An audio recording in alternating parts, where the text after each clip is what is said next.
श्री राम पंचदश सर्ग। ऋष्यशृंग द्वारा राजा दशरथ के पुत्रेष्टि यज्ञ का आरंभ। देवताओं की प्रार्थना से ब्रह्मा जी का रावण के वध का उपाय ढूंढ निकालना तथा भगवान विष्णु का देवताओं को आश्वासन देना। महात्मा ऋष्यशृंग बड़े मेधावी और वेदों के ज्ञाता थे। उन्होंने थोड़ी देर तक ध्यान लगाकर अपने भावी कर्तव्य का निश्चय किया। फिर ध्यान से विरत हो वे राजा से इस प्रकार बोले, महाराज, मैं आपको पुत्र की प्राप्ति करने के लिए अथर्ववेद के मंत्रों से पुत्रेष्टि नामक यज्ञ करूंगा। वेदोक्त विधि के अनुसार अनुष्ठान करने पर वह यज्ञ अवश्य सफल होगा। यह कहकर उन तेजस्वी ऋषि ने पुत्र प्राप्ति के उद्देश्य से पुत्रेष्टि नामक यज्ञ प्रारंभ किया और श्रौत विधि के अनुसार अग्नि में आहुति डाली। तब देवता, सिद्ध, गंधर्व और महर्षिगण विधि के अनुसार अपना अपना भाग ग्रहण करने के लिए उस यज्ञ में एकत्र हुए। उस यज्ञ सभा में क्रमशः एकत्र होकर दूसरों की दृष्टि से अदृश्य रहते हुए सब देवता लोककर्ता ब्रह्मा जी से इस प्रकार बोले, भगवान, रावण नामक राक्षस आपका कृपा प्रसाद पाकर अपने बल से हम सब लोगों को बड़ा कष्ट दे रहा है। हम में इतनी शक्ति नहीं है कि अपने पराक्रम से उसको दबा सकें। प्रभु, आपने प्रसन्न होकर उसे वर दे दिया है। तब से हम लोग उस वर का सदा समादर करते हुए उसके सारे अपराधों को सहते चले आ रहे हैं। उसने तीनों लोगों के प्राणियों का नाको दम कर रखा है। वह दुष्टात्मा जिनको कुछ ऊंची स्थिति में देखता है उन्हीं के साथ द्वेष करने लगता है। देवराज इंद्र को परास्त करने की अभिलाषा रखता है। आपके वरदान से मोहित होकर वह इतना उद्दंड हो गया है कि ऋषियों, यक्षों, गंधर्वों, असुरों तथा ब्राह्मणों को पीड़ा देता और उनका अपमान करता फिरता है। सूर्य उनको ताप नहीं पहुंचा सकते, वायु उसके पास जोर से नहीं चलती तथा जिसकी उत्ताल तरंगे सदा ऊपर नीचे होती रहती हैं, वह समुद्र भी रावण को देखकर भय के मारे स्तब्ध सा हो जाता है, उसमें कंपन नहीं होता। वह राक्षस देखने में भी बड़ा भयंकर है, उससे हमें महान भय प्राप्त हो रहा है। अतः भगवान, उसके वध के लिए आपको कोई न कोई उपाय अवश्य करना चाहिए। समस्त देवताओं के ऐसा कहने पर ब्रह्मा जी कुछ सोचकर बोले, देवताओं, लो, उस दुरात्मा के वध का उपाय मेरी समझ में आ गया। उसने वर मांगते समय यह बात कही थी कि मैं गंधर्व, यक्ष, देवता तथा राक्षसों के हाथ से न मारा जाऊं। मैंने भी तथास्तु कहकर उसकी प्रार्थना स्वीकार कर ली। मनुष्यों को तो वह तुच्छ समझता था, इसलिए उनके प्रति अवहेलना होने के कारण उनसे अवध्य होने का वरदान नहीं मांगा।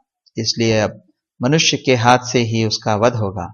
मनुष्य के सिवाय दूसरा कोई उसकी मृत्यु का कारण नहीं होगा। ब्रह्मा जी की कही हुई बात, यह प्रिय बात सुनकर उस समय समस्त देवता और महर्षि बड़े प्रसन्न हुए। इसी समय महान तेजस्वी जगतपति भगवान विष्णु भी मेघ के ऊपर स्थित हुए सूर्य की भांति गरुड़ पर सवार हो वहां आ पहुंचे। उनके शरीर पर पीतांबर और हाथ में शंख, चक्र एवं गदा आदि आयुध शोभा पा रहे थे। उनकी दोनों भुजाओं में तपाए हुए स्वर्ण के बने केयूर प्रकाशित हो रहे थे। उस समय संपूर्ण देवताओं ने उनकी वंदना की और वे ब्रह्मा जी से मिलकर सावधानी के साथ सभा में विराजमान हो गए। तब समस्त देवताओं ने विनीत भाव से उनकी स्तुति करके कहा, सर्वव्यापी परमेश्वर, हम तीनों लोगों के हित की कामना से आपके ऊपर एक महान कार्य का भार दे रहे हैं। प्रभो, अयोध्या के राजा दशरथ धर्मज्ञ, उदार तथा महर्षियों के समान तेजस्वी हैं। उनके 3 रानियां हैं जो री, श्री और कीर्ति इन 3 देवियों के समान है। विष्णुदेव, आप अपने 4 स्वरूप बनाकर राजा की उन 3 रानियों के गर्भ से पुत्र रूप में अवतार ग्रहण कीजिए। इस प्रकार मनुष्य रूप में प्रकट होकर आप संसार के लिए प्रबल कंटक रूप रावण को, जो देवताओं के लिए अवध्य है, समर भूमि में मार डालिए। वह मूर्ख राक्षस रावण अपने बड़े हुए पराक्रम से देवता, गंधर्व, सिद्ध तथा श्रेष्ठ महर्षियों को बहुत कष्ट दे रहा है।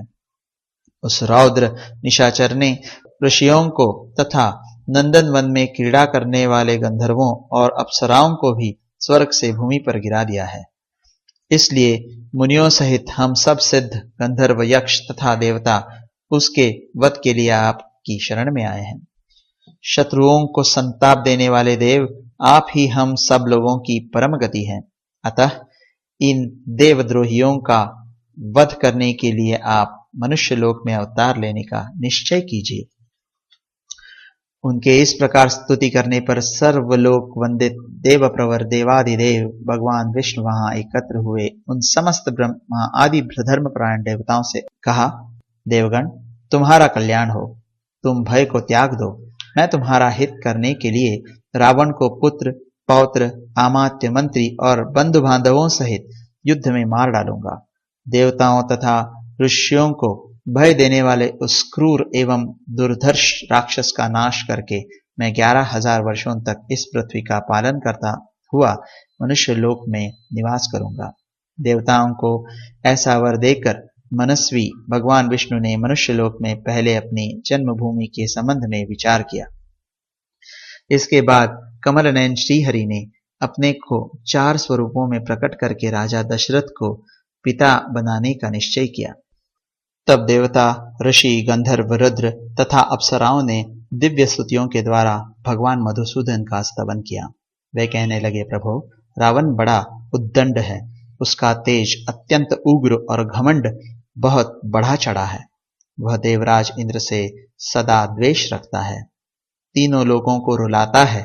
साधुओं और तपस्वी जनों के लिए तो वह बहुत बड़ा कंटक है।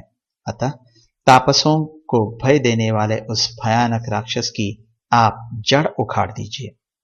उपेंद्र, सारे जगत को रुलाने वाले उस उग्र पराक्रमी रावण को सेना और बांधवों सहित नष्ट करके अपनी स्वाभाविक निश्चिंतता के साथ अपने ही द्वारा सुरक्षित उस चिरंतन वैकुंठ धाम में आ जाइए, जिसे राग द्वेष आदि दोषों का कलुष कभी नहीं छू पाता है।